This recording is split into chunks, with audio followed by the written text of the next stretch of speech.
Ruby আর আমেনা খাতুন কয়েকদিনের জন্য গ্রামের বাড়িতে যাওয়ার উদ্দেশ্যে বেরিয়ে গেল। তোরা তাদের যাওয়ার পানে চেয়ে প্রশ্বাস ছেড়ে ভাবল।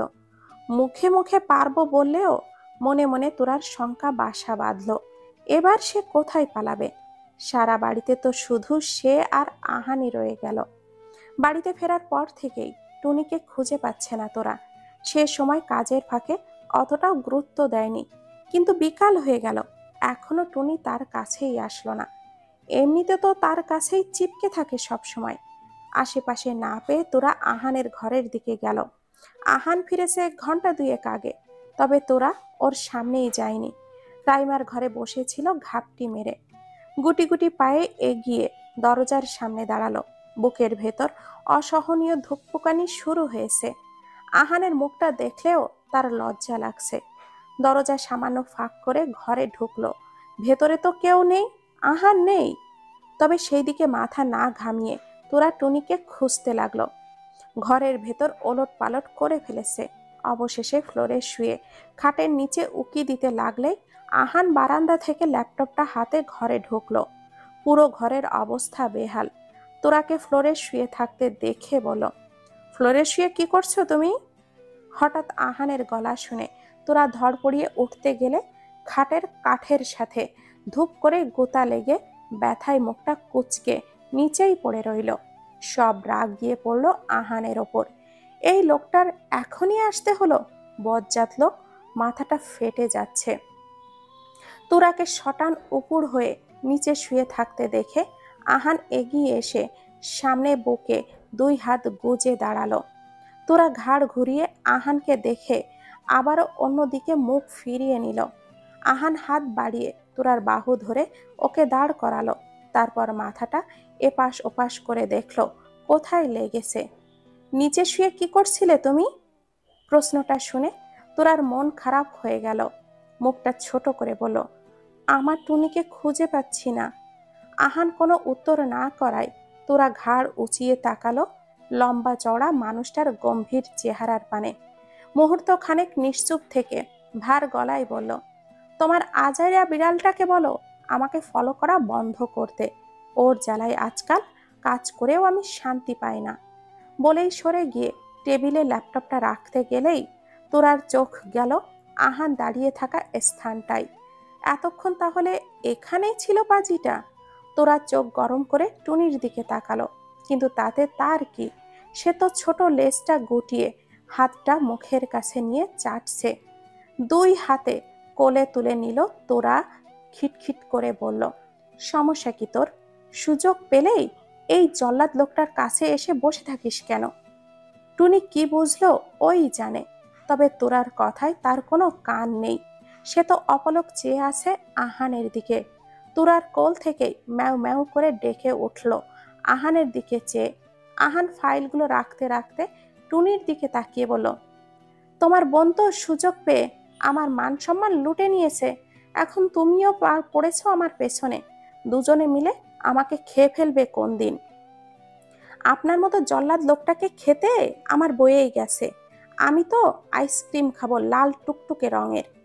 আহানের কথা শুনে কোনো দিক না ভেবেই তোরা ফট করেই বলে উঠল। আহান তীক্ষ্ণ চাহনিতে তোরার দিকে তাকালেই চুপ হয়ে গেল। কি বললে? আমি জল্লাদ? মাজায় হাত রেখে বলল আহান। তোরা আহানের এমন ধীম গলায় খানিকটা ভড়কে গেল। আমতা আমতা করে দু কদম পিছিয়ে খাটের সাথে ঘেঁষে দাঁড়িয়ে বলল, কই না তো। কালকেও অনেক কিছু বলছিলা, আমি বজ্জাত, জল্লাদ, আর কি যেন। হ্যাঁ হ্যাঁ, উগান্ডা। আমি উগান্ডা? না, না তো। আপনি তো ভালো, খুব ভালো। জড়তা ভরা গলায় বলল তোরা। এসব কখন বলেছিল সে? তাও আহানের সামনে? কাল কি বলেছিল কিচ্ছুটি মনে নেই তার। টুনিকে দুই হাতে চেপে খাটের পাশ ঘেঁষে দাঁড়ালো। আহান এগিয়ে এসে একদম নাক বরাবর দাঁড়িয়ে বলল, খুব বার বেড়েছে না তোমার? কাকে কি বলো তুমি? হ্যাঁ, আমি কে হই তোমার? জবাবে তোরা ফ্যালফ্যাল করে চেয়ে থাকলে আহান শক্ত গলায় বলল, কি হলো, বলছো না কেন? আমি কে হই তোমার? স্বামী। এক্স্যাক্টলি। তো নিজের হাজবেন্ডকে ভয় পাও না?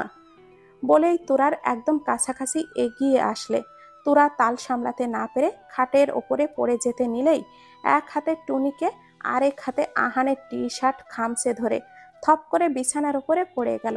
সাথে আহানও ওর দুই পাশে হাত রেখে ঝুঁকে পড়েছে। তোরা রেগে তাকালো আহানের দিকে। কেমন জামাই এটা! আবার বলে আমি তোমার হাজবেন্ড। পড়ে গেল, বাঁচাতে পারলো না তো আবার উল্টো নিজেই ঝুঁকে আসে। আমি পড়ে গেলাম, ধরলেন না কেন আমাকে? আহান তোরার উপর থেকে নিচ পর্যন্ত একবার চোখ বোলালো। আহানের এরূপ দৃষ্টিতে তোরা ভড়কে গেল। থতমত খেয়ে কিছু বলতে নিবে, তখনই দরজার বেলটা বেজে উঠলে এক হাত দিয়ে ধাক্কা দিয়ে আহানকে সরিয়ে উঠে দৌড়ে বেরিয়ে গেল। আহান চিত হয়ে শুয়ে পড়ল বিছানায়। তোরার ভড়কে যাওয়া চেহারাটা দেখতে ইদানিং অনেক বেশি ভালো লাগে। তাই কারণে অকারণে তোরাকে ভীষণ অস্বস্তিতে ফেলে দেয় সে। মাথার নিচে দুই হাত দিয়ে এসব ভাবতেই বুকের উপরে কিছুর একটা ভার অনুভব করতেই ভুরু কুচকে মাথা উঁচু করে তাকাতেই দেখল টুনির সামনের দুই হাত আহানের বুকের উপরে ভর দিয়ে ম্যাও করে উঠলেই আহান ছিটকে সরে এসে বলল, সমস্যা কি তোমার? আমাকে এত ভালো লাগে, গাল টিপে আলু ভর্তা করে দেব আজাইরা বিড়াল। ড্রয়িং রুমে বসে চায়ে শেষ চুমুক দিল রাইহান আজাদ। চায়ের কাপটা সামনে রেখে বলল, তাহলে আসছি মা। এখনই চলে যাবেন আঙ্কেল? আর একটু থাকুন। মা বাবা কেউই বাসায় নেই। তারা যদি জানতে পারে আপনি এভাবে এসে চলে গেলেন, খুব কষ্ট পাবেন। রাইহান গোল গোল মুখখানা হাসি ছড়িয়ে হেসে বলে উঠল, আবারও আসবো মা, আজকে যেতে হবে। ইনসাফ আসুক, আমি আবারও আসবো। বলেই উঠে দাঁড়ালো। পাশেই প্রেমা মুখ কালো করে বসে আছে। মূলত প্রেমাকে নিতেই এসেছেন রাইহান। তার বোনের বাড়িতে যাবেন ময়মনসিংহ, তাই প্রেমাকে নিতে এসেছে। প্রেমা বার কয়েক নাকচ করলেও তিনি প্রেমাকে সাথে নিয়ে তবেই যাবেন। রাইহান উঠে দাঁড়ালে প্রেমা মুখ কালো করেই সুটকেসটা নিয়ে দাঁড়ালো। আহানের সাথে আরো কিছু কথা বলে রাইহান বেরোলে প্রেমাও প্রচন্ড অনিচ্ছা সত্ত্বেও হাঁটা ধরল। আপু! তোরার ডাকে হাঁটা থামিয়ে দাঁড়ালো প্রেমা। তোরা চোখে মুখে মেকি আবেগ দেখিয়ে বলল, আহারে, আমি তো ভেবেছিলাম তুমি আরো মাসখানেক থাকবে আপু। ইস, কি আর করার বলো, সে যেতেই হচ্ছে। তবে তোমার যখন ইচ্ছে করবে চলে আসবে, কেমন? উনি তো রাইমা আপু আর তোমার মধ্যে পার্থক্য করেন না, একই রকম ভালোবাসেন দুই বোনকে। বোন? এটা শুনেই প্রেমার মেজাজটা তুঙ্গে চড়ে গেল। শেষে কিনা আহানের বোন! এক আঙ্গুল তুলে তোরার মুখের সামনে ধরে কিছু বলবে তার আগেই তোরা প্রেমার হাতটা ধরে কাঁদো কাঁদো মুখ করে বলল, থাক আপু, আর কিছু বলো না। তুমি চলে যাচ্ছ ভেবেই তো আমার কান্না পাচ্ছে। প্রেমা বিড়বিড় করে স্টুপিড বলে গজগজ করে বেরিয়ে গেলে তোরাও ওর যাওয়ার পানে তাকিয়ে ফিক করে হেসে দিল। বেশ হয়েছে, পেতনিটা ঘাড় থেকে নেমেছে। কৃষ্ণকায় আকাশে থালার মতো রূপালী চাঁদটা জ্বলজ্বল করছে। তার চারিপাশে জুড়ে টিমটিমে তারার আলো, যা অদ্ভুত এক আলোড়ন তৈরি করেছে পরিবেশটাকে। গ্রীষ্ম পেরিয়ে বর্ষার আহ্বান জানিয়ে দমকা বাতাস থেকে থেকে ভেসে আসছে নানান ফুলের সুবাস। পরিবেশের বুকে দাম্ভিকতার সহিত স্বচ্ছ নির্মল উৎফুল্লতা উপচে পড়ছে। তোরা রাইমার ঘরের বারান্দায় দরজায় হেলান দিয়ে নির্নিমেষ তাকিয়ে আছে অবকাশ মানে। ঘ্রাণেন্দ্রিয় টেনে টেনে সুবাস নিচ্ছে ঠিক নিচেই অবস্থিত বাগানটার নানান ফুলের ঘ্রাণ। রাত 11:30। টেবিলে রাতের খাবার রেখে রাইমার ঘরে এসে পড়তে বসেছিল তোরা। সামনেই পরীক্ষা, তবে পড়াটা নিতান্তই বাহানা। সে তো পালিয়ে বেড়াচ্ছে আহানের থেকে। বিকেলের পরে সামনেও যায়নি, পালিয়ে পালিয়ে বেড়াচ্ছে। তোরার চোখ জোড়া বাগানের দিক থেকে নড়ে চড়ে গিয়ে পড়ল অদূরবর্তী একটা ফ্ল্যাটের দিকে, যেটাই রাইমার ঘর থেকে উত্তরের দিকটাতে। বিল্ডিংটা এদিক থেকে বিপরীত মুখ করে দাঁড়িয়ে থাকলেও বর্গাকৃতির বড় আকৃতির জানালাগুলোর মুখ এদিকটাতেই। খোলা জানালা ভেদ করে তোরার সূক্ষ্ম দৃষ্টি অস্পষ্টতা ভাবে ভরা এক দৃশ্যতে তাকাতে কপালে ভাঁজ পড়ল। ভুরু যুগল কিঞ্চিত কুচকে তাকালেই ভেবা চাকা খেয়ে গেল। তড়িৎ গতিতে নাক মুখ কুচকে বলে উঠল, সি। গা গুলিয়ে উঠল তোরা। নির্লজ্জতার একটা সীমা আছে। এভাবে জানালা খোলামেলা রেখে এসব কেউ করে? এসব দেখেও তোরার চোখ কেঁপে উঠল। নাশকতারও একটা সীমাবদ্ধতা থাকা উচিত। দ্রুত চোখটা ফিরিয়ে অন্যদিকে ঘুরিয়ে বলল, সি সি, আস্তাগফিরুল্লাহ। এসব মানুষ কি লাজ লজ্জা শরমের মাথা খেয়েছে? এসব দেখে আমার ভোলা ভালা মনটাও অপবিত্র হয়ে যাবে। কি করছো এখানে? ভরাট কণ্ঠস্বর শুনে তোরা ধড়পড়িয়ে তাকালো পেছনে। দরজায় গোতা লাগলেও সেটা সামলে তাকালো বুকে হাত গুজে দাঁড়িয়ে থাকা আহানের দিকে। তীক্ষ্ণ তেজি চোখের দিকে তাকিয়ে শুকনো ঢোক গিল। আহান বিরক্তি নিয়ে তোরার পায়ের দিকে তাকিয়ে বলল, চুপচাপ থাকতে পারো না? এত ছটফট করো কেন? দেখি কোথায় লেগেছে। না না, লাগেনি লাগেনি আমার। আহান শুষ্ক মুখে তোরার চোখে তাকালো, শান্ত স্বরেই বলল, ঘর যাওনি কেন এখনো? এখানে কি করছিলে? তোরা চমকিত হয়ে বলল, কই কিছু না তো, আমি কিছু দেখছিলাম না। তোরার এমন হড় বাড়ানো দেখে আহান সন্দিহান দৃষ্টিতে তাকালো। সামনে এগোতে এগোতে বলল, কি দেখছিলে তুমি এখানে? আমাকে দেখে চমকে সরে এলে।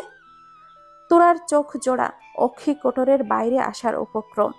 আহানের সামনে এসে দাঁড়িয়ে বলল, কই কিছু দেখছিলাম না আমি। কিছুই তো দেখিনি। চলুন ঘরে যাব।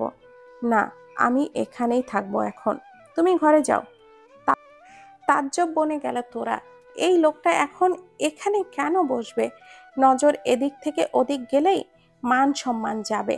আহানের আরো সামনে এসে দুই হাত ছড়িয়ে বলল, না, আমি আপনাকে এখানে কিছুতেই থাকতে দেব না, কিছুতেই না।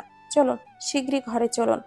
আহান বিরক্তিতে ভুরু উচালো, চিরাচরিত কণ্ঠে বলল, পাগল হয়ে গিয়েছো তুমি? কি যা তা বলছো? সরো, আমাকে দেখতে দাও। তোরা উদ্বিগ্ন হয়ে আহানকে আটকাতে গেল। লাফিয়ে আহানের পায়ের ওপরে পড়ল। আহানের শার্টটা খামচে বলল, আপনাকে আমার দোহাই, প্লিজ কিচ্ছু দেখবেন না। না তো আমি মরে গেলে অকালে বিধবা হবেন কিন্তু। কাদো কাদো মুখ করে বলা তোরার কথা শুনে আহান বিরক্তিতে ধীর স্থির গলায় শাসিয়ে বলল, কি যা তা বলছো স্টুপিড। বলেই তোরার অভিব্যক্তির প্রতীক্ষা না করে কোলে তুলে নিল। আকস্মিক শূন্যে ভেসে ওঠায় তোরা চেঁচিয়ে উঠলে আহান চাপা স্বরে ধমকে বলল, শ্যাট আপ। চেঁচাচ্ছ কেন? লোকজন শুনলে কি ভাববে? তোরা অবোধের মতো মুখ কালো করে বলল, কি ভাববে? আর কে কি ভাববে? বাড়িতে তো কেউ নেই। আহানে নিজের ঘরে নিয়ে আস্তে করে নামিয়ে দিল তোরাকে বিছানায়। তোরা পায়ের কাছে সালোয়ারটা সামান্য তুলতে গেলেই তোরা থতমত খেয়ে বলল, কি করছেন আপনি? আদর করছি ইডিয়েট। দাঁতে দাঁত খিসিয়ে বললে। তোরার পাটা এদিকে ওদিকে ঘুরিয়ে দেখলো ব্যথা পেয়েছে কিনা, কিন্তু তোরা আহানের কাজের মর্মার্থ না বুঝেই অহেতুক ভীত হয়ে এক টানে পাটা তুলে খাট থেকে নেমে যেতে গেলেই আহান তার বলিষ্ঠ হাতের এক টানে তোরাকে নিজের উরুর ওপরে বসালো। এক হাতে কোমর জাপটে ধরল। তোরা আহানের বাহু বন্ধনীতে আবদ্ধ হয়ে বাকরুদ্ধ হয়ে থরথর হয়ে কাঁপতে লাগলে আহান তোরার কোমরে রাখা হাতটা আরো চেপে ধরল। তোরা তুতলিয়ে বলল, ছাড়ুন আমাকে, শুশুড়ি লাগে আমার। সেদিকে ধ্যান দিল না আহান। নিজের উষ্ণ তপ্ত শ্বাসে আলিঙ্গনে জর্জরিত করে দিল তোরাকে। তোরা ভীতি সঞ্চারিত হয়ে বলল, আমাকে ছাড়ুন, নইলে কিন্তু আমি চেঁচাবো। চেঁচাও। তোমার চেঁচামেচি দেওয়ালের বাইরে গেলে ব্যাপারটা তোমার জন্যই লজ্জাজনক হবে। নির্লিপ্ত ভঙ্গিতে বলল আহান। তোরা হতভম্ব হয়ে চাইল খানিকক্ষণ। আহানের কথার মর্মার্থ ঠাউর করতে না পেরে ভুরু যুগল ললাটে স্পর্শ করিয়ে বলল, কেন কেন লজ্জাজনক হবে শুনি? ওরা ভাববে আমরাও সামনের ফ্ল্যাটের কাপলদের প্রসেসিং শুরু করে দিয়েছি। কথাটা কর্ণকুহরে পৌঁছাতেই অনড় হয়ে গেল তোরা। স্তব্ধ হয়ে গেল সমস্ত কায়া। বিস্ময়ে চোখ বড় বড় হয়ে গেল। তার মানে আহান আগেই দেখেছে? বিস্মিত নয়নে আহানের দিকে তাকাতেই দেখল ঠোঁট বাঁকিয়ে হাসছে আহান। ডান হাতের তর্জনী উঠিয়ে তোরার মুখে উপচে পড়া এলোমেলো চুলগুলো সরিয়ে দিয়ে বলল, এবার বলো, চেঁচামেচির প্রসেসিংটা শুরু করব? জড়ানো গলায় বলল আহান। মোহগ্রস্ত ভরা কণ্ঠে কেঁপে উঠল তোরার হৃদগহ্বর। আহানের বুকে মৃদু ধাক্কা দিয়ে সরে যেতে নিলেই আহান তোরাকে কোলে নিয়েই শুয়ে পড়ল বিছানায়। ওকে চেপে ধরে নাকে নাক ঘষে বলল, উম এক চুলও নড়বে না। আমার ধৈর্যের বাঁধ ভেঙো না, সামলাতে পারবে না। নিজেও ঘুমাও আর আমাকেও ঘুমাতে দাও। বলেই মাথার স্থান পরিবর্তন করে এনে রাখলো তোরার পেটের ওপরে। দুই হাতে জড়িয়ে ধরল তোরার মেধহীন বাঁকানো কোমর। প্রগাঢ় স্পর্শে অস্থির করে তুলল তোরাকে, কিন্তু নিজে স্থির শান্ত হয়ে চোখ বুজে রইল তোরার পেটের ওপরে মাথা রেখেই। রিক্সা থেকে নেমে দাঁড়ালো হসপিটালের সামনে। ভাড়া চুকিয়ে এক হাতে ব্যাগ, আরেক হাতে ফলমূলের ঝুড়িটা নিয়ে সামনের দিকে হাঁটা ধরল। তুই শিওর এই হসপিটালেই?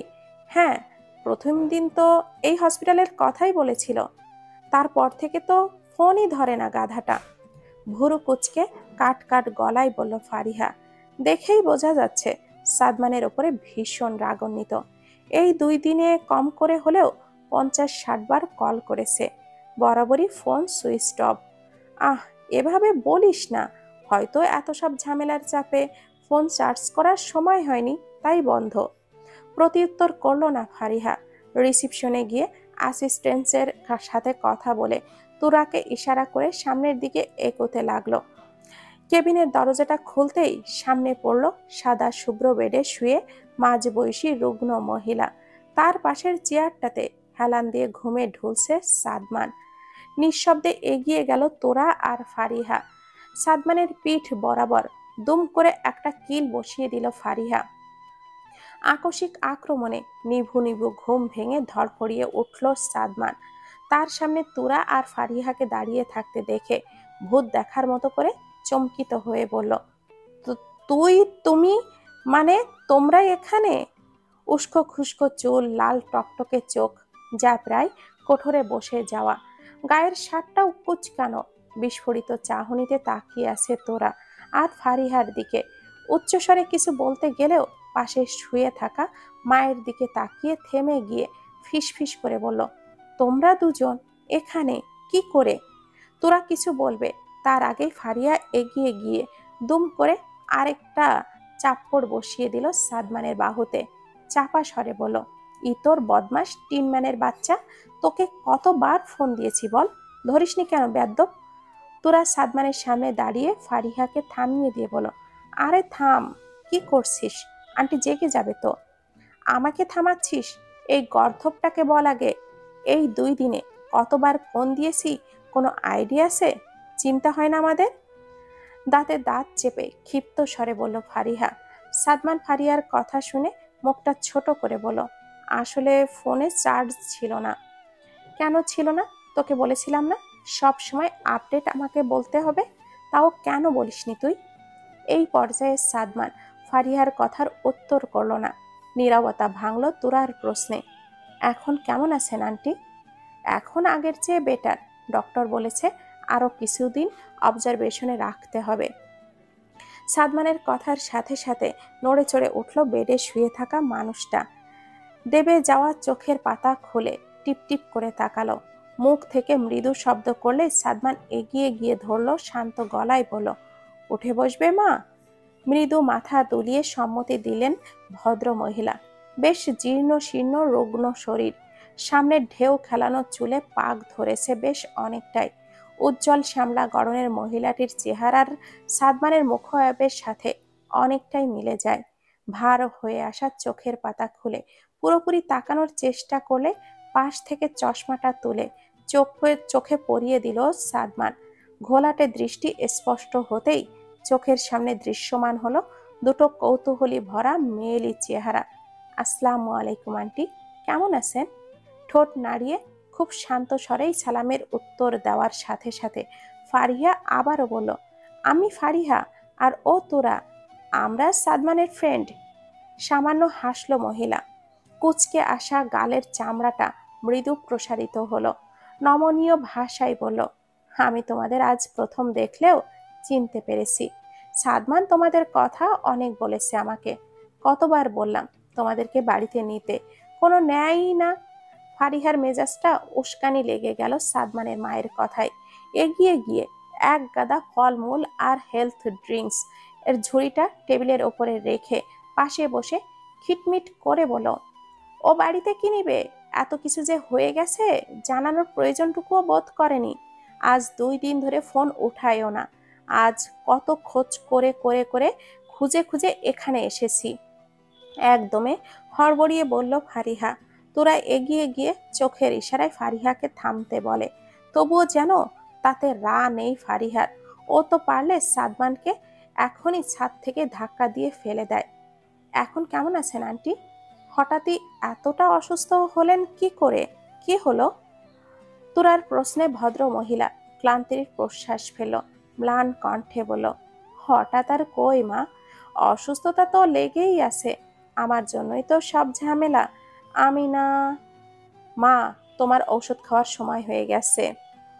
মায়ের কথা সম্পূর্ণ না করতেই সাদমান থামিয়ে দিল।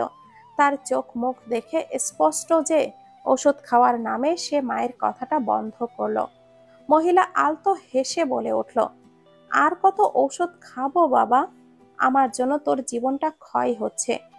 এভাবে কতদিন আমার জন্য এত ঝামেলা সহ্য করবি বলতো? সাদমানের চোখে মুখে অস্বস্তি, এটা দেখেই বোঝা যাচ্ছে মায়ের এহেন কথায় সে বিরক্ত। আর তার চেয়েও বেশি বিব্রত তোরা আর ফারিহার সামনে এসব বলায়।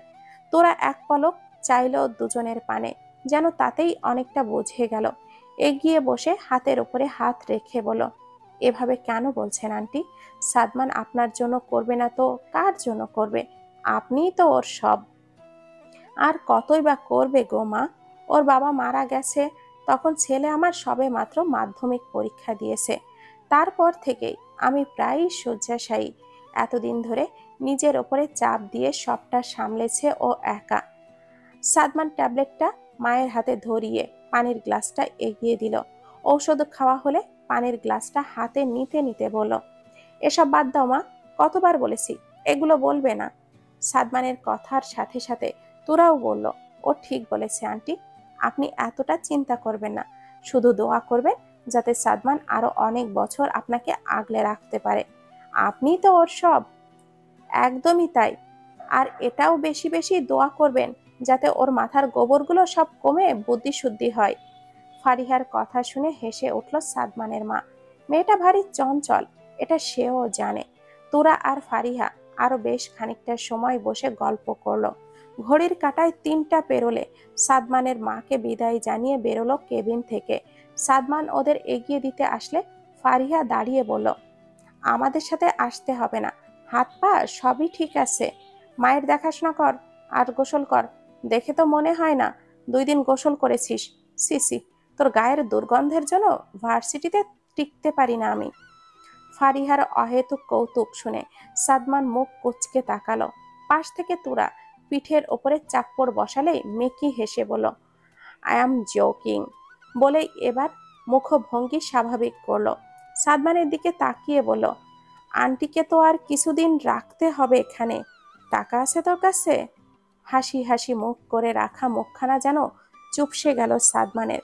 তবুও ভঙ্গিমা অপরিবর্তনীয় রেখেই বলল, হ্যাঁ আছে তো, তোর এসব নিয়ে ভাবতে হবে না। মুখটা বন্ধ কর বিয়াদ্দপ। আমি ভাববো না তো কে ভাববে? তোর গার্লফ্রেন্ড আছে যে সে ভাববে? বলেই ব্যাগ থেকে কতগুলো টাকা বের করে সাদমানের সামনে ধরে বলল, এই টাকাগুলো রাখ, তোর কাজে লাগবে। মুহূর্তেই মুখ জুড়ে কালো আধার নামলো সাদমানের। চোখ শক্ত করে গম্ভীর গলায় বলল, টাকাটা নিজের কাছেই রাখ ফারিহা, মায়ের চিকিৎসা আমি নিজেই করতে পারবো। ফারিহা আগেই জানতো সাদমান কিছুতেই টাকাটা নিতে চাইবে না। ওর মতো ব্যক্তিত্বের মানুষের কাছে এটাই কাঙ্ক্ষিত ছিল। তবুও জেদ ধরে বলল, এখন এসব বলার সময় না সাদমান। আন্টির জন্য টাকাগুলো যখন তখন লাগতে পারে। তোর টিউশনি তো বন্ধ আছে, কোথায় পাবি তুই? সেটা আমি বুঝে নেব, বললাম তো তোকে ভাবতে হবে না। এবার পাশ থেকে তোরা সাদমানকে উদ্দেশ্য করে বলো, টাকাগুলো তুমি রাখো সাদমান, বিপদের সময় লাগতে পারে। আর আমরা কি এতই পর যে আমাদের এতটুকু সাহায্য করতে দেবে না? আন্টি তো আমাদেরও মায়ের মতো। সাদমান তুরার কথার প্রত্যুত্তর করবে তার আগেই ফারিহা স্পষ্টভাবে বলল, আমাদের টাকা দেওয়াতে তোর নিজেকে ছোট মনে হচ্ছে, তাই তো? ঠিক আছে, তোর যখন এতই সমস্যা তাহলে তুই ধার হিসাবে নে, আন্টি সুস্থ হয়ে গেলে আমাকে শোধ করে দিস, কেমন? বলেই সাদমানের কোনো জবাব না শুনেই ওর হাতে টাকাটা গুজে দিয়ে তুরার হাত ধরে হাঁটা ধরলো। সাদমান ওদের যাওয়ার পানে তাকিয়ে নিজের হাতে দিয়ে যাওয়া টাকাগুলোর দিকে তাকালো। টাকাগুলোর আসলেই ভীষণ দরকার ছিল তার। মায়ের একদিনের কেবিন ভাড়া এখনো বাকি, তার উপরে আরো 2 দিন রাখতে হবে। মনে মনে আল্লাহর কাছে শুকরিয়া করলো, সেই পাঠিয়েছে সাহায্য কারোর মাধ্যমে। তবে সাদমান টাকাটা অবশ্যই ফেরত দিয়ে দিবে, আর তা খুব শীঘ্রই। হসপিটাল থেকে বেরিয়ে ফারিহা আর তোরা নিজেদের গন্তব্যের উদ্দেশ্যে রওনা দিয়েছে। বাস থেকে নেমে রিকশার উদ্দেশ্যে দাঁড়িয়ে আছে তোরা। আজকের বাস স্টপেই অনেক আগেই থামিয়েছে, এখান থেকে অন্য পথে যাবে। অগত্যা উপায়হীন হয়ে তোরা নেমে যেতে হলো। এখান থেকে রিকশা নিয়ে গেলে বাড়িতে পৌঁছাতে প্রায় আধা ঘন্টা লাগবে। বেশ অনেকক্ষণ দাঁড়িয়ে থেকেও রিকশার দেখা না পেয়ে সামনের দিকে এগোতে লাগলো তোরা। হাত ঘড়িতে সময় দেখে নিল। ঘড়ির ছোট কাঁটাটা 4-এর ঘর ছুঁই ছুঁই। অনেকটাই দেরি হয়ে গেছে। আহান নিশ্চিত বকবে তোরাকে। যদিও তোরা আজ আহানকে বলে এসেছে সাদমানের মাকে দেখতে আসার কথা। আহান নিজেই তোরার সাথে নিয়ে আসতে চেয়েছিল, কিন্তু আহানকে দেখলে ফারিহা সাদমান দুজনেই বিভ্রান্ত হয়ে যাবে বলে তোরা নিষেধ করেছিল। কিন্তু তবুও প্রয়োজনের তুলনায় অনেকটাই দেরি করে ফেলেছে। আহান নিশ্চয়ই অনেকক্ষণ আগেই বাড়িতে ফিরেছে। হাঁটার গতি বাড়িয়ে দিল তোরা। যতদূর চোখ যায় কোনো অটো বা রিকশার নাম গন্ধটুকুও নেই। কেমন একটা শুনশান জায়গায় নামিয়ে দিয়েছে বাসটা। এদিকে তো লোকজনের কলরবও নেই বললেই চলে। এক হাতে ব্যাগের হাতা চেপে ধরে দ্রুত পায়ে আগাচ্ছে তোরা। ঠিক তখনই একটা গলার স্বর পেছন থেকে শুনলেই পা দুটো থেমে গেল। এই যে সুন্দরী! ফিরে তাকাতেই কুণ্ঠিত মনে ভ্রু যুগল কুঁচকে লটালট স্পর্শ করলো তোরার। এই ছেলেটা এভাবে এখানে! হুট করে বুকের ভেতরে অজানা ভয় জেঁকে ধরল তোরার। ব্যাগের হাতাটা আরো জোরে চেপে ধরে উল্টো ঘুরে আবারও হাঁটা শুরু করতে নিলে আবারও একই রকম গলা কর্ণকুহরে আসলো। পালাচ্ছ কেন? দাঁড়াও, সেদিন সাহায্য করলাম, তোমার ধন্যবাদটাও তো বলে যাও। ঘুরে দাঁড়ালো তোরা, চোখ মুখ শক্ত করে ঝাঁঝালো গলায় বলল, কি সমস্যা? সমস্যা তো আমার না, সমস্যা তোমার। আমি তো কথাই বলতে চাচ্ছি, তুমিই তো পালাচ্ছ। বলতে বলতে এগিয়ে এলো ছেলেটি। সেদিনকার মতোই গায়ে জড়ানো জার্সির মতো টি শার্ট আর গলায় ঝুলানো চেইন। তবে আজ একা না, সাথে আরো একটা ছেলে আছে। দুজনকেই একই ধাঁচের বলে মনে হলো তোরার। তবে ওরা যেমনই হোক, তোরার মোটেও ভালো ঠেকছে না। বিকেল গড়াচ্ছে, জনমানব শূন্য এই চিকন রাস্তাটা কেমন যেন খা খা করে উঠল। মনে মনে ভীত শঙ্কিত হলেও চোখে মুখে প্রগাঢ় ক্রোধ এনে বলল, আপনাদের সাথে কথা বলতে আমি মোটেও ইন্টারেস্টেড নই। পিছেল হাসি দিল ছেলেটা। তার সাথে হলুদাভা দাঁতগুলো কেমন যেন চিকচিক করে উঠল। গলার চেনটা ঘুরাতে ঘুরাতে তোরার সামনে এগিয়ে এসে বলল, কিন্তু তোমার উপরে আমাদের যে খুব ইন্টারেস্ট। বলেই তোরার একদম সামনাসামনি দাঁড়িয়ে বলল, চলো না, আজকে আমাদের সাথে খুব ফুর্তি করব। গা গড়িয়ে আসলো তোরার এহেন জঘন্য বাক্য শ্রবণ হতেই। ঘাড়ের পেছনে ঠান্ডা হয়ে আসলো অপ্রতিভ বিপদের আভাসে। আশেপাশে চোখ বুলিয়ে কোনো মানুষ খোঁজার চেষ্টা করলেও কারোর টিকিটিও চক্ষু গোচর হলো না। এদিকে ওদিকে কি খোঁজো ডার্লিং? এখানে আমরা ছাড়া তোমাকে আদর সোহাগ করার আর কেউ নেই। পাশে দাঁড়ানো ছেলেটার কথা শুনতেই তোরার মাথাটা ঘুরে উঠল। শরীর ঘামছে, গা গোলাচ্ছে, থরথর করে কাঁপতে থাকা পা একেবারে বিবশ হয়ে গেছে। এক চুলো নড়ার শক্তিও যেন হারিয়ে গেছে। তবুও মনোবল হারালো না তোরা। ফোঁস করে নিঃশ্বাস টেনে নিয়েই ছুট লাগালো। পায়ের উপরে সর্বোচ্চ শক্তি চাপিয়ে উল্টো পথে দৌড় শুরু করলো। ভাই, মেয়েটা তো পালাচ্ছে। পালিয়ে যাবে কোথায়? সেদিন বাসের ভেতরে আমাকে ধাক্কা দিয়ে পালিয়ে গেছে। আজ কিছুতেই ছাড়বো না, ধর ওকে। বলেই ওরা দুজনও ছুট করলো তোরার পেছনে।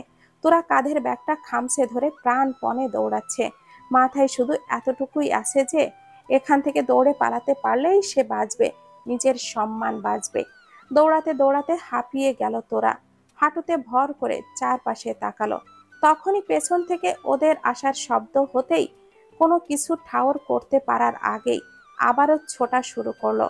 বারান্দায় বিরতিহীন পায়চারি করছে আর বারবার গেটের দিকে তাকাচ্ছে আহান।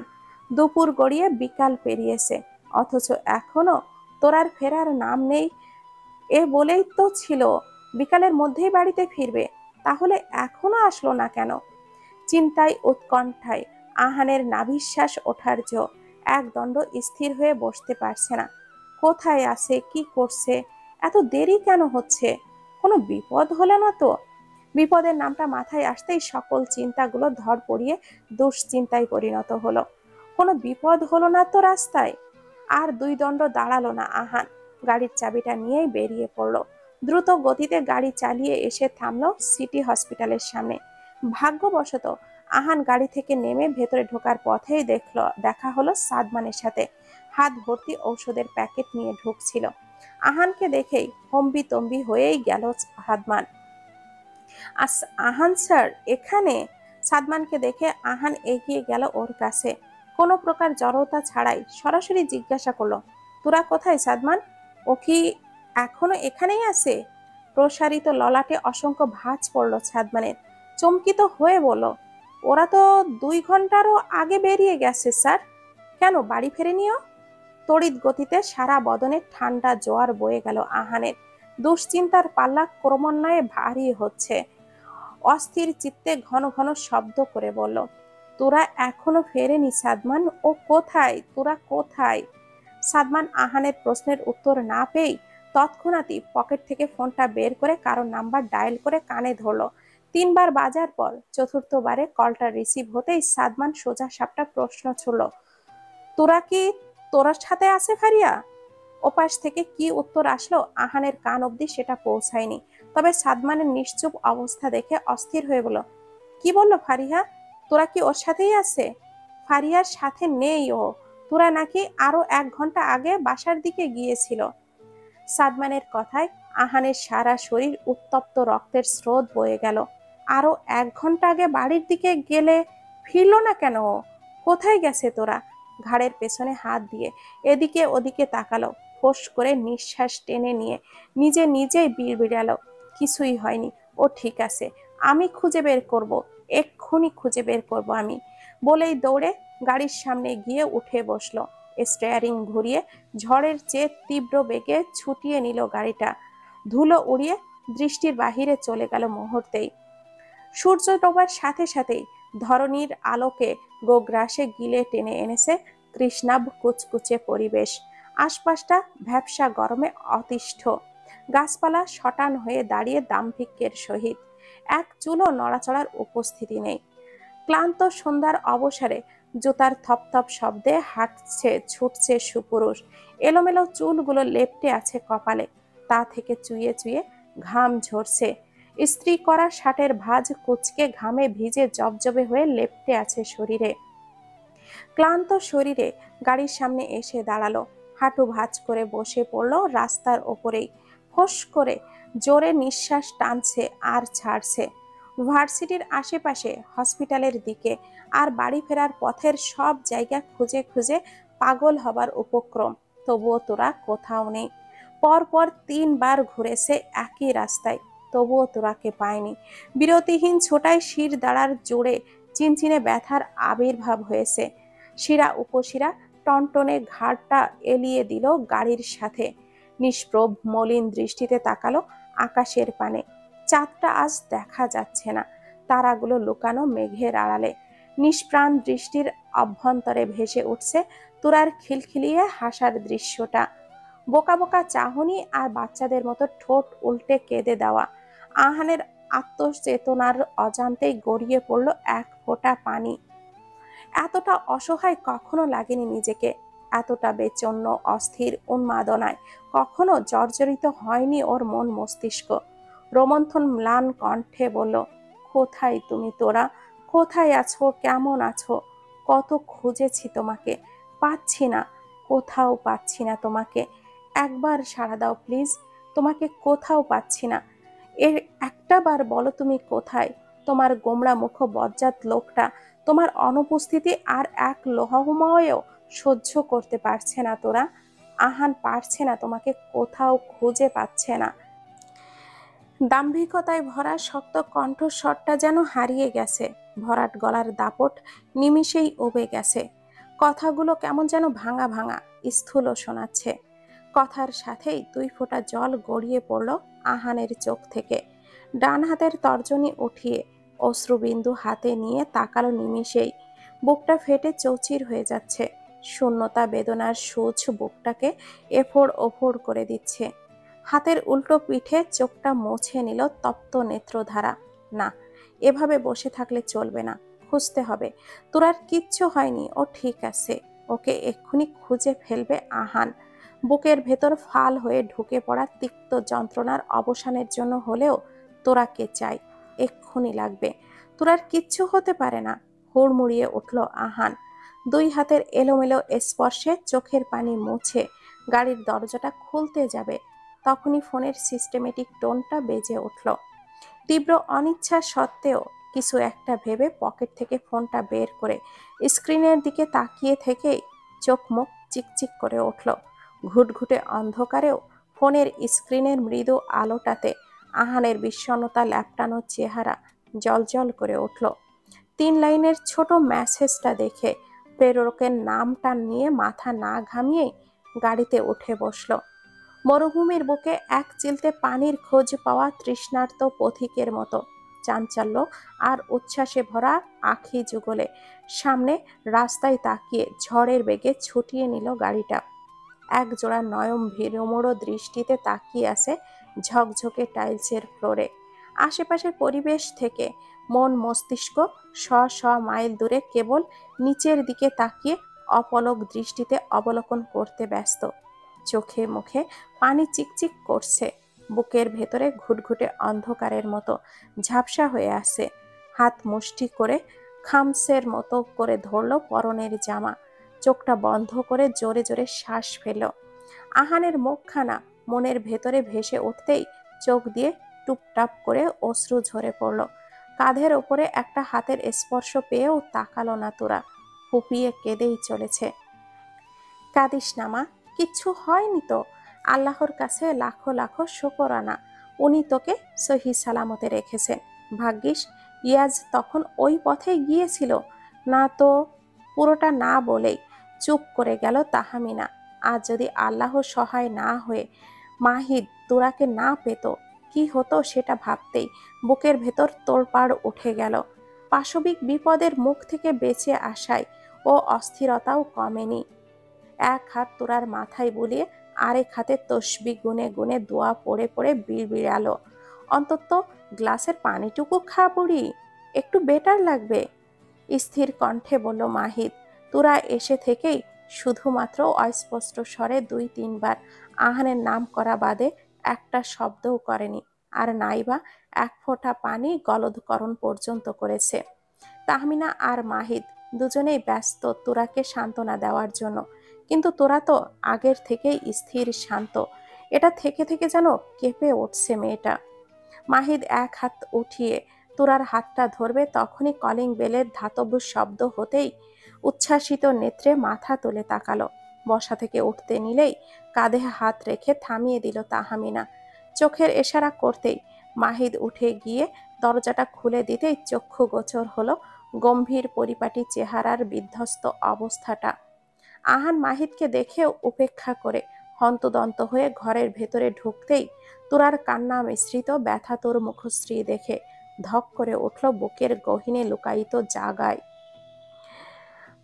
মন্থর গতিতে তোরার দিকে এগোতে লাগলো। তোরার অশ্রু ভরা চোখে ঝাপসা ঝাপসা দৃষ্টি স্পর্শ হতেই দৃশ্যমান হলো আহানের অজস্র ক্লান্তিতে ছেয়ে থাকা মুখখানা। চোখের মনি শান্ত স্থবির হলো স্বামী নামক মানুষটার মুখখানা দেখে। ত্রস্ত ভঙ্গিতে উঠে দাঁড়ালো, কোনো রূপ চিন্তাভাবনা ছাড়াই ছুটে গিয়ে নিজের সর্বোচ্চ শক্তি দিয়ে ঝাঁপিয়ে পড়ল আহানের বুকে। পিঠ খামছে ধরে কান্না ভাঙা গলায় বলল, আমাকে আমাকে ওরা।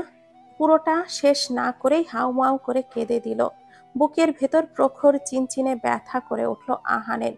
তোরার কম্পিত অস্পষ্ট কণ্ঠ আহানের মন গহীনে সুচালো তীরের মতো গেঁথে গেল। কাপা কাপা হাত উঠিয়ে পরম আবেশে রাখল তোরার মাথায়। খানিক সময় নিয়ে তোরাকে শান্ত করে দুই বাহু ধরে ছাড়িয়ে নিয়ে সোফাতে বসালো। সামনে রাখা পানির গ্লাসটা হাতে নিয়ে তোরাকে পানি খাইয়ে দিল। তাহমিনা আর মাহিদ তাকিয়ে আছে শুধু নিষ্পলক। কিছুক্ষণ আগ অবধিও মেয়েটা জমে পাথর হয়ে গিয়েছিল, আর এখন কান্নার জোয়ারে ভেঙে পড়েছে। তোরা, কান্না করবে না, কিচ্ছু হয়নি, দেখি এই দিকে তাকাও। বলেই তোরার মুখটা দুই হাতের আজলে নিয়ে চোখের পানি মুছিয়ে দিয়ে এক হাতে তোরাকে আগলে ধরল। তাহমিনা বেগম এবার গলা খাকারি দিয়ে বলল, তোমার সাথে দেখা করার খুব ইচ্ছে ছিল, তবে সেটা এমন অপ্রীতিকর পরিস্থিতিতে হবে ভাবতেও পারিনি। ভদ্র মহিলার সাবলীল স্বরের কথায় আহান এবার ধাতস্থ হয়ে তাকালো সামনে দাঁড়ানো মাঝবয়স্ক মহিলা আর তার পাশেই দাঁড়ানো ছেলেটির পানে, যাকে সে আগে থেকেই চেনে, তবে আজকের চেনাটা অন্যরকম। সম্পর্ক, স্থান, কাল পুরোটাই ভিন্ন। তোরাকে কোথায় পেয়েছেন? জড়তা ছাড়াই প্রশ্ন করলো আহান। মাহিদ চোখের চশমাটা ঠিক করে এগিয়ে এসে বলল, সন্ধ্যার দিকে আমি বাড়িতেই ফিরছিলাম। তাড়াতাড়ি ফেরার জন্য শর্টকাট রাস্তায় গাড়িটা ঢোকালে গাড়ির সামনে দিয়েই কাউকে দৌড়ে আসতে দেখে কৌতূহলবশত থামিয়ে বাইরে আসতেই তোরাকে দেখে যতটা না অবাক হয়েছিলাম, তার চেয়েও বেশি অবাক হয়েছি ওকে ধাওয়া করা পেছনে দুটো ছেলেদের দেখে। তার চেয়ে বেশি ভয় পেয়েছি সেই সময় যদি আমি ওই রাস্তায় না আসতাম। বলেই চুপ করে গেল। লোমকূপ তিরতির করে উঠল না হওয়া পাশবিক মুসিবতের কথা ভেবে। ঘাড় ঘুরিয়ে চাইল বুকের মাঝে লেপ্টে থাকা তোরার পানে। এক হাতে আরো শক্ত করে জাপটে আগলে নিল বুকের মাঝে। এসব থাক না মাহিদ, যা হবার হয়ে গেছে। রবের কাছে শুক্রিয়া যে আমার মেয়েটা সহি সালামতেই আছে, এটাই অনেক। প্রত্যুত্তরে কি বলবে ভেবে পেল না আহান। তোরার নিষ্পাপ মুখ যে এখনো বুকের ভেতর দিয়ে ঝড় বইছে, ঢোক গিলে শান্ত করলো ভেতরাঞ্চল। ভরাট গলায় বলল, বিকেল থেকে খুঁজে বেড়াচ্ছি ওকে। ভার্সিটি, হসপিটাল, বাড়ি যাওয়ার রাস্তা কোনোটাই বাদ রাখিনি। এভাবে অফসাইডে বলেই থামলো। এ ব্যাপারে আর একটা শব্দও মুখ থেকে বেরোচ্ছে না। ফোঁস করে নিঃশ্বাস ছেড়ে বলল, আমি তোরাকে নিয়ে ফিরতে চাই আন্টি। তাহমিনা কখন থেকে কিছু বলার জন্যই পায়তারা করছিল। আহানের কথার পৃষ্ঠে উনি সাপ গলায় বলেন, আসলে তোমাকে আমার কিছু বলার আছে আহান। তোরা আমার অনেক আদরের, মূলত ওর জন্যই দেশে ফিরেছি আমি। মেয়েটা আমার অনেক দিন দূরে ছিল, তাই আমি চাই তোরাকে কিছুদিন আমার কাছে রাখতে। খানিকক্ষণ থেমে আবারও বলল, এরকম একটা ঘটনার সাপেক্ষে ও যখন বাড়িতে এসেছে আর রাতও অনেক হয়েছে, আমি চাই না ও আজ ফিরুক। আর তোমার মা আর দিদুনও তো বাড়িতে নেই। এ সময় তোরার একটু সাপোর্ট আর মমতার প্রয়োজন, তাই আমি স্পষ্ট তোরাকে আমার কাছেই কিছুদিন রাখতে চাই। আশা করছি এতে তোমার কোনো আপত্তি নেই। তাহমিনার কথায় তোরা ঘাড় তুলে সোজা হয়ে বসলো। মামুনির দিকে তাকিয়ে ফিরে চাইল আহানের চেহারায়। তোরার চোখে দুদণ্ড দৃষ্টি স্থির রেখেই মুখ ফিরিয়ে নিল আহান।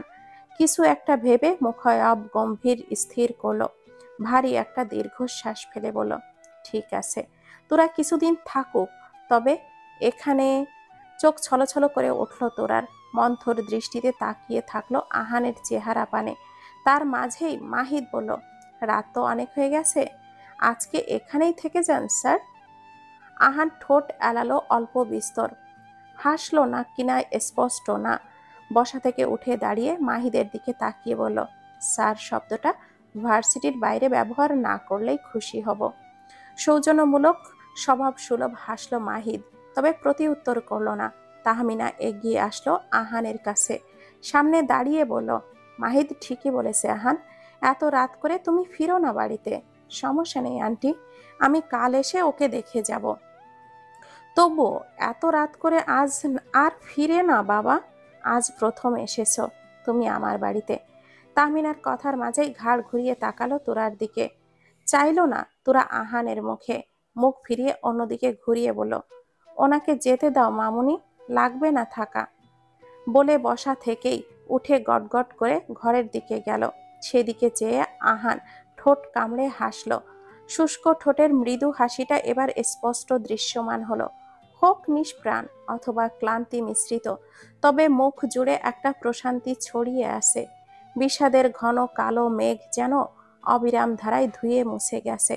হোক অভিমান বা রাগ, চোখের সামনে থাকলে সব সহ্য করে নেবে সে।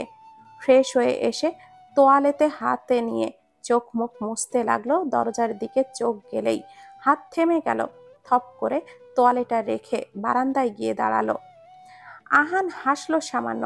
দরজার ছিটকিনিটা তুলে দিয়ে এগিয়ে এসে বারান্দায় দাঁড়ালো একদম তোরার পেছনে। তোরা সেটা লক্ষ্য করলেও অগ্রাহ্য করলো পুরোটা। ভ্যাপসা গরমে থমথমে হয়ে থাকা আকাশটা আজ মেঘের বজ্রপাতের দাপটে ধরণী কাঁপিয়ে তুলেছে। থেকে থেকে বিদ্যুতের ঝলকানি আর বেপরোয়া বাতাসের সহিত সঙ্গ দিতে ঝুমঝুম করে বৃষ্টি নামলো। ঝরঝরে বাতাসের এলোমেলো দাপটে বৃষ্টির পানি উপচে ছিটকে পড়ছে বারান্দার ভেতর। চোখে মুখে পানির ঝাপটাই অনেকটাই ভিজে গেল তোরা। তবুও স্থির দাঁড়িয়ে রইল, বুকে দুই হাত গুজে নীরবতায় লগ্নচ্যুত করে। এবার শোনা গেল আহানের শান্ত কণ্ঠস্বর, ভিজে যাচ্ছ তুমি, ঘরে এসো। যাব না আপনি, আপনি যান। ঝট করে বলে ফেলল তোরা। শুনবে না কথা? এখানে কেন এসেছো? যাক না, চলে যাক, থাকতে কে বলেছে? ক্ষুদ্র সময় পার হলো, আহানের সারা শব্দ নেই। তোরার সংশয় হলো। সে বলল, আর আহান ভালো ছেলের মতো চলে গেল। এমন তো আর হওয়ার কথা নয়। কপাল কুঁচকে পেছনে তাকাতেই ভড়কে গেল। আহান ঠাই দাঁড়িয়ে দেওয়ালে ঠ্যাস দিয়ে বুকে দুই হাত গুজে। তোরা মুখটা ছোট করে বলল, আপনি যাননি কেন? এগিয়ে এলো আহান, দূরত্ব ঘুষিয়ে গা ঘেঁষে দাঁড়ালো। শান্ত আখি যুগল আটকে গেল তোরার ভেজা মুখমণ্ডলে। গোল গোল মুখ করে বিন্দু বিন্দু স্নিগ্ধতা জমে আসে যেন। নিষ্পলক চেয়ে থেকেই ঠোঁটটা নাড়িয়ে নরম গলায় বলল, ঘরে এসো তোরা, শরীর ভিজে যাচ্ছে, অসুস্থ হয়ে যাবে। মুখে না বলতে চাইলেও অদ্ভুত এক জড়তা ঘিরে ধরল তোরাকে। ঠান্ডা হিম অনলে শরীরে ঝাঁকুনি লাগছে বারংবার। তার ওপর আহানের এতটা নৈকট্য। চোখ নামিয়ে কোনো মতে জবাব দিল, আর একটু থাকি। কিছুক্ষণ চোখটা ছোট ছোট করে তাকিয়ে থেকে এক ঝটকায় কোলে তুলে নিল তোরাকে। বিছানায় এনে শুইয়ে ওর ওপর ভর করে থেকেই আঙ্গুল তুলে তোরার মুখের ছোট ছোট পানি কণা মুছে দিতে দিতে বলল, তীব্র বর্ষণের বাড়ি ধারার অনুমতি নেই তোমাকে ভেজানোর, জমিয়ে রাখো। সঠিক সময় আসুক, ভেজাবো তোমায়, সিক্ত করব স্নিগ্ধ অনলের অন্যরকম বৃষ্টিতে। ততদিনে জমা থাক এভাবে আমার সামনে, আর বৃষ্টিতে ভিজে নিয়ন্ত্রণহীন করে দিও না আমায়। কণ্ঠনালী ধরে এলো তোরার। অনুভূতির প্রখরতা দ্বিগুণ হলো। হুট করেই আদরে আহ্লাদি হয়ে আহানকে জড়িয়ে ধরে কেঁদে উঠল। কান্না মিশ্রিত গলায় বলল, আমি আপনাকে অনেক ডেকেছি, কেন আসেননি আপনি? আমার খুব ভয় করছিল, ওরা খুব খারাপ, যদি একবার আমাকে ধরতে পারতো। উস, এসব কথা আর একটুও না। বলেই তোরাকে জাপটে ধরে নিজের স্থান পরিবর্তন করলো। বুকের ওপরে তোরার ছোট শরীরটা চেপে ধরে আদর মিশ্রিত স্বরে বলল, এখন আছি তো, কিচ্ছু হয়নি তো তোমার, আর হবেও না। টলমলো চোখে আহানের দিকে তাকালেই গাল বেয়ে দু ফোঁটা জল গড়িয়ে পড়ল। আহান চোখের জল মুছে দিয়ে ওষ্ঠ পরশ বুলিয়ে দিল তোরার কম্পিত অক্ষিযুগলে। তড়িৎ উথাল পাতাল ঢেউ শুরু হলো তোরার সমস্ত কায়ায়। দুই হাতের বন্ধন আরো শক্ত করলো। আহান দূরবদ্ধ হাসল, বুকের মাঝে চেপে ধরে রাখলেই নিজ অর্ধাঙ্গিনীকে। ইরফান মাহমুদ আহান, গম্ভীর শান্ত রাশভারী স্বভাবের আহান, বরাবরই পড়ুয়া ছেলে। পড়াশোনাটা তার জীবনের নেশার মতো কাজ করত। স্কুল কলেজ সব জায়গায় পড়াশোনার জন্যই ব্যাপক খ্যাতি। ভার্সিটির প্রাঙ্গণে সেই খ্যাতি আরও বেড়েছে। যার দরুন লন্ডনের নামকরা ভার্সিটি থেকেই গ্র্যাজুয়েশন সমাপ্ত করেছিল। তবে পড়াশোনার প্রতি অদম্য আগ্রহ আরও অনুচ্ছেদিত কারণে আহান আর তার বন্ধুরা মিলে লন্ডনে থাকা অবস্থাতেই নিউ ইয়র্কের একটা ভার্সিটিতে স্টাডি রিসার্চের জন্য অ্যাপ্লাই করেছিল। আবেদনটা করিয়েছিল দেশে ফেরার কয়েকদিন আগে, কিন্তু মা দিদুন সহ বাবা সকলের অস্থিরতার জন্য সে দেশে আর বেশি দিন থাকতে পারেনি। একমাত্র ছেলেকে দূরে রাখার ইচ্ছে তাদের কখনোই ছিল না। শুধু লন্ডনের পড়াশোনা করার আহানের তীব্র ইচ্ছার কাছে হার মেনে রাজি হয়েছিল। আবেদনটা করেছিল দেশে ফেরার কয়েকদিন আগেই, কিন্তু মা দিদুন সহ বাবা সকলের অস্থিরতার জন্য সে দেশে আর বেশি দিন থাকতে পারেনি।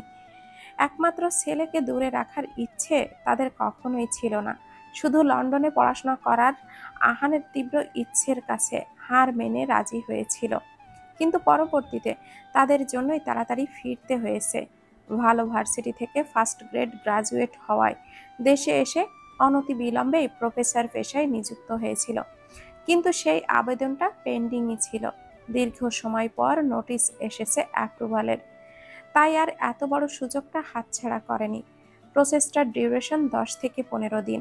এই ছোট সময়ের ব্যবধানেই স্বপ্নের স্টাডি রিসার্চটা সম্পূর্ণ করতে পারবে বলে আহান আর দেরি করেনি।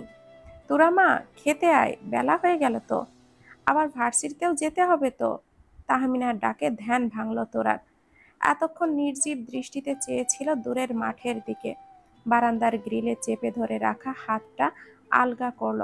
হাতের উল্টো পিঠে মুছে নিল গালে ল্যাপটানো উষ্ণ জল। ঘরে এসে চুলগুলো ব্যান্ডে এঁটে ব্যাগটা হাতে নিয়ে বেরোলো ঘর থেকে। বুড়ি, 9টা বাজতে চলল, শীঘ্রই নাস্তা করে নে, দেরি হয়ে যাবে তো। তোরা মোলায়েম অধর বিস্তৃত করে সামান্য হাসল জোরপূর্বক। এই মানুষগুলোর সামনে মন খারাপ করে থাকার মানে নিজের সাথে দুটো মানুষের মনটাকেও খারাপ করে দেওয়া। চুপচাপ নাস্তা সেরে বেরিয়ে আসলো মাহিদের সাথে। সেদিন রাতের পর আর আহানের সাথে থাকার সুযোগ হয়নি তোরার। সকালে ঘুম থেকে উঠে আহানকে পাশে না পেলেও ভেবেছিল পরের দিনই পাবে। চিন্তা মোতাবেক আহান এসেও ছিল পরের দিন, কিন্তু সেটা বিদায়ের খবর জানাতে। আহানের স্বপ্ন ওর ইচ্ছাটাকে প্রাধান্য দিয়ে হাসি মুখে বিদায় দিলেও ভেতরে ভেতরে বেদনা শূন্যতার দহনে পড়েছে। আজ 2 দিন হয়ে গেল আহানের চেহারাটা দেখেনি। ভীষণ অনিচ্ছা সত্ত্বেও চোখ বেয়ে 2 ফোঁটা জল গড়িয়ে পড়ল। সন্তর্পণে ব্যস্ত হাতে মুছে নিল তোরা মাহিদ দেখার আগেই। কি হলো, ওঠ। মাহিদের কথায় ধ্যান ভেঙে গাড়িতে উঠে বসল। রোজ তো আহানি তাকে নিয়ে ভার্সিটিতে আসতো, অথচ আজ অন্য কারোর সাথে যেতে হচ্ছে। শূন্যতায় খাকা করা বুকটায় সুরের মতো করে বিঁধে উঠল বেদনা। তবুও রিক্ত মুখশ্রী শান্ত রাখল। ব্যাগ থেকে ফোনটা বের করলো। মানুষটা ফোন দেয়নি জেনেও অযথায় চেক করলো। না কল না মেসেজ, কোনোটাই পেল না আহানের থেকে। ফোঁস করে দীর্ঘশ্বাস ফেলে চোখটা বন্ধ করলো।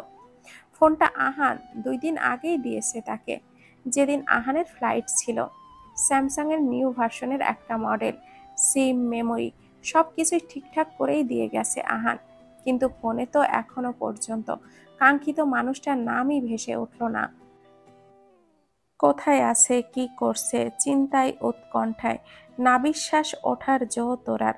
গাড়িটা ভার্সিটিতে এসে থামলেই মাহিদকে বলে এগিয়ে গেল ক্লাসের দিকে।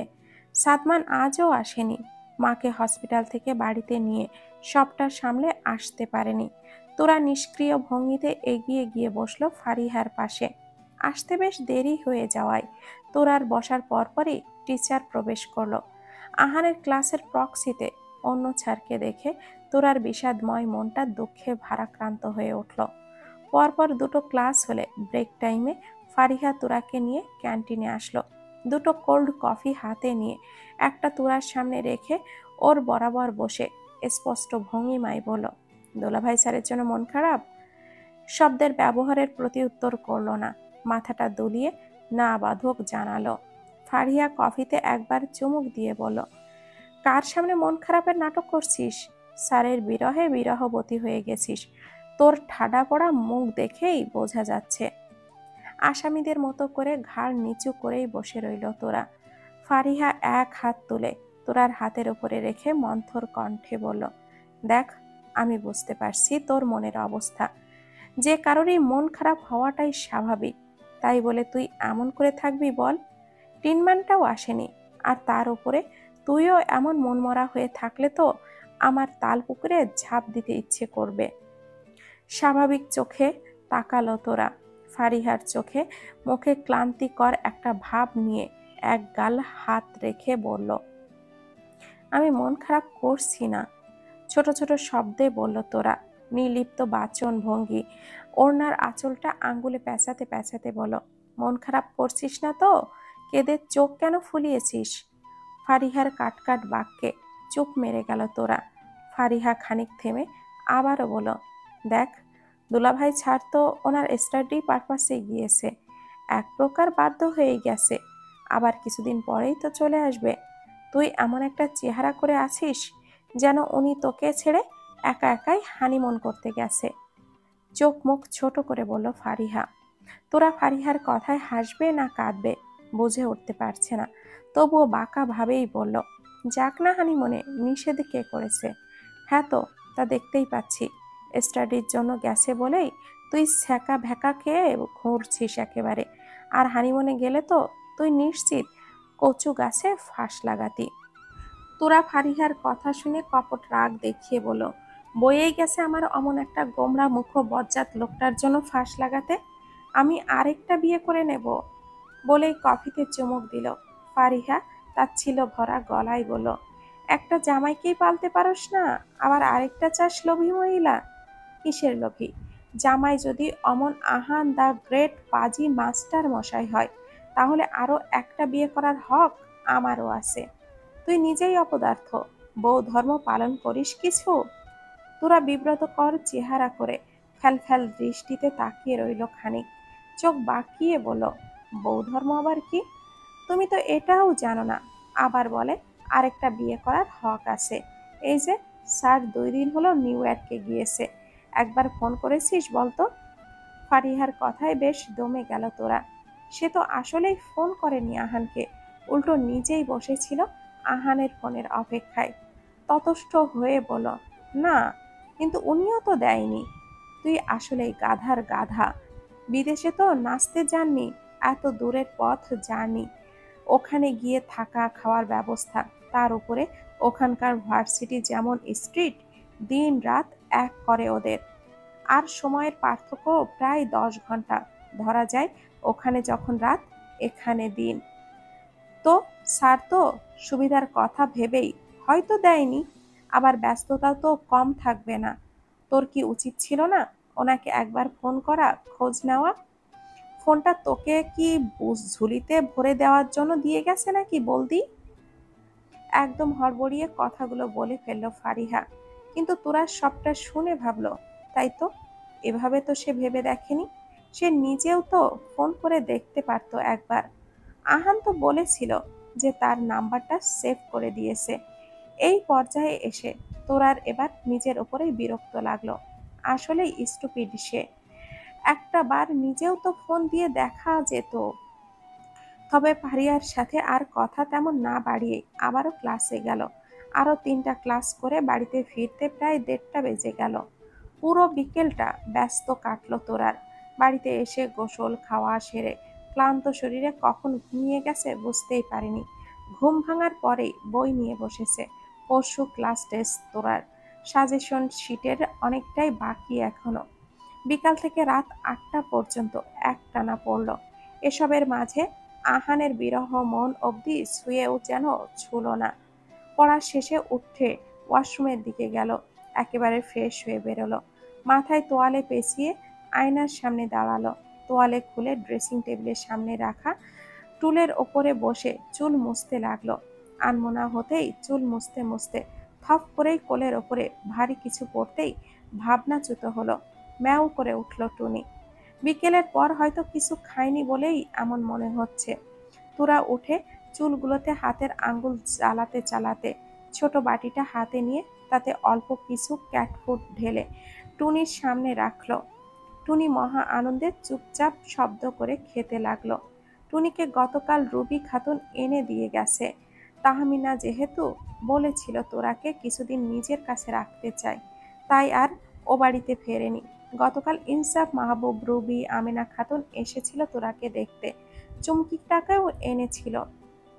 টুনি নাকি সারা বাড়ি জুড়ে ম্যাও ম্যাও করে তোরাকে খুঁজে বেড়ায়, কিন্তু কিছু দিলেও খায় না। আহানের শোবার ঘরটাতেও ঘাপটি মেরে বসে থাকে, তাই ওকে সাথে করেই এনেছে। সকলে মিলে অনেকক্ষণ ছিল তাহমিনার বাড়িতে। দিন কয়েক বাদে চুমকির অমন ননস্টপ পক পক শুনে তোরার মনটাও নিমিষেই হালকা হয়ে গিয়েছিল। এ বাড়িতে থাকলেও মানুষগুলোকে ভীষণ মিস করছে তোরা। জানালায় ধাম করে শব্দ হয়ে উঠে গেল তোরা। দমকা হাওয়া শুরু হলো। খানিকক্ষণ পর পরই বিজলি চমকাচ্ছে, বৃষ্টি আসবে বোধহয়।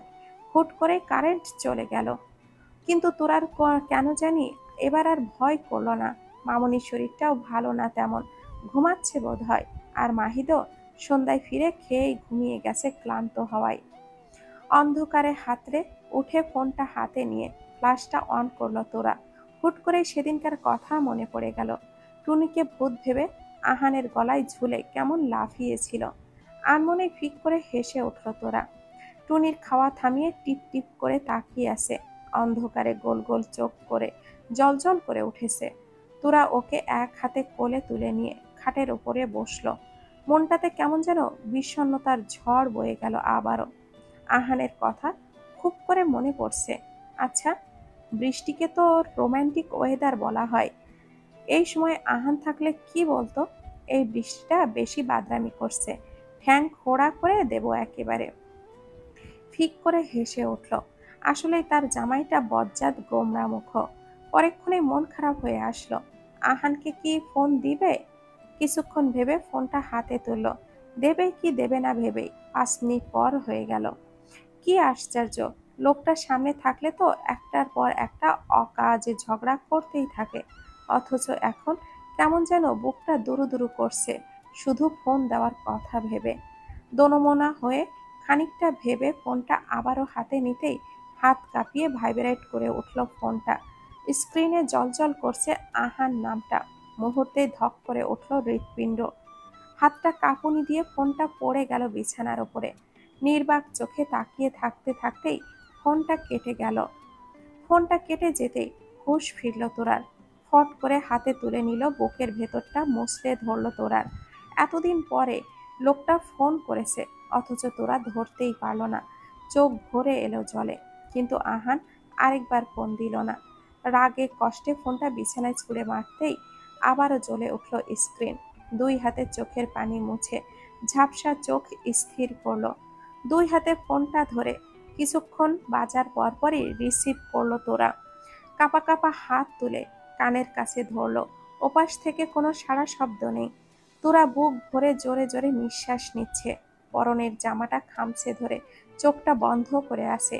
বিজলি চমকানির শব্দের মাঝে মাঝের নীরবতায় ওপাশ থেকে আহানের নিঃশ্বাসের শব্দ স্পষ্ট কানে বাজছে তোরার। কিছুক্ষণ অতিবাহিত হলে শুনশান নীরবতা ভাঙল আহানের ধিমি স্বরে।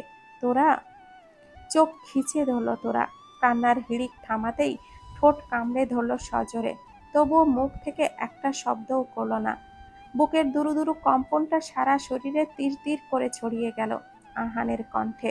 দুটো দিন যেন 2 বছর বলে শুনছে মানুষটার কণ্ঠস্বর।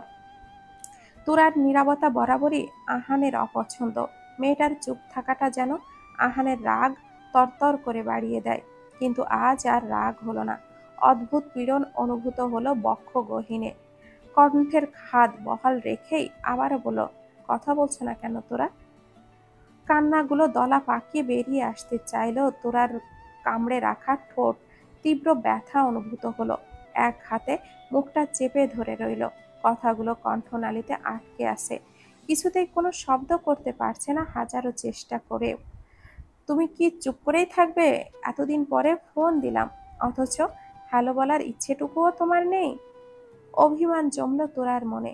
এতদিন পর কল করেছে, তবু এইভাবে বজ্জাতের মতো করে কথা বলছে।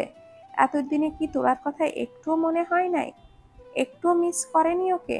এখন এভাবে বলতে পারলো লোকটা? আমি কি ফোনটা রেখে দিব? তোরার বুকটা ধড়ফড়িয়ে উঠল। সত্যি আহান ফোনটা রেখে দিবে? এতদিন পরেও একটুও কথা বলবে না? চোখের পানি মুছে হড়বড় করে বলল, হ্যাঁ তো রাখবেনই তো। আমি কে, কি হই যে আমার সাথে কথা বলতে হবে? এতদিন যেমন ছিলেন ওভাবেই থাকুন। কথা বলে দয়া দেখাতে হবে না।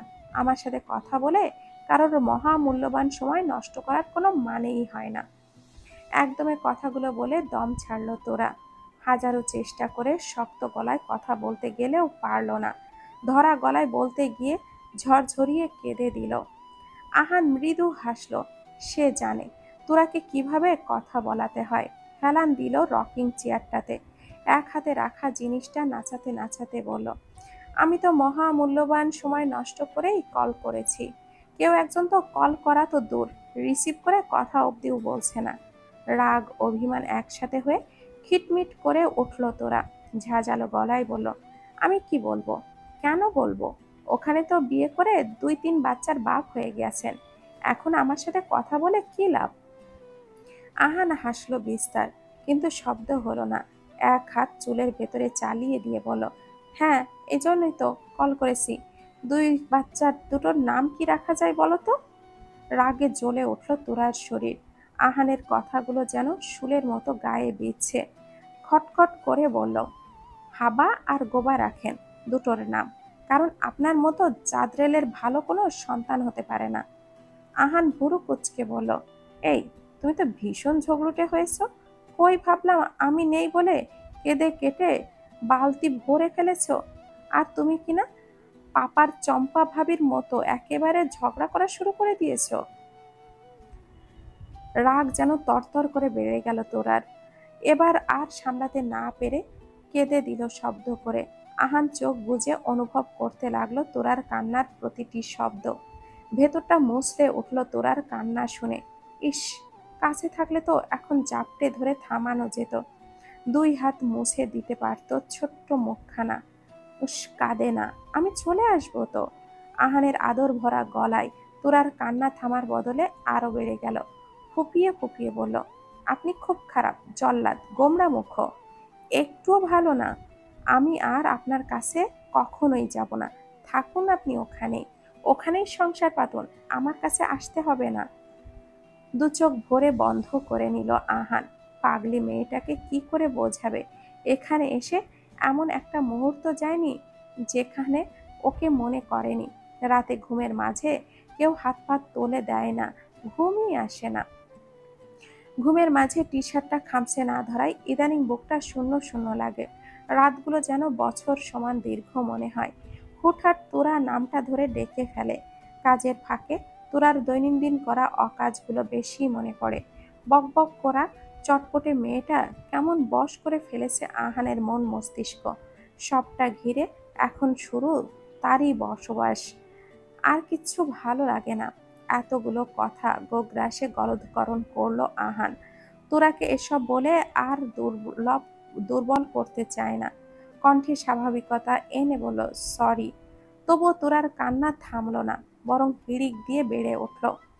আহান গমগমে গলায় বলল, 1 মিনিটের মধ্যে কান্না থামাও, না তো কামড়ের শোধের সাথে এটাও যোগ হবে কিন্তু। অ্যান্ড আই শিওর তখন হাজার অনুরোধ করলেও এক চুলও ছাড় পাবে না। তোরা এক হাত দিয়ে চোখ মুখ চেপে ধরল। একে তো সেদিনের পর থেকে কামড়ের শোধ তুলবো তুলবো করে তোরার মাথা খারাপ করে দিয়েছে আহান। এখন আবার এসবও বলছে। সে তো কাঁদতে চায়নি, কিন্তু তাও কান্না পাচ্ছে। কি করবে, থামতেই তো পারছে না।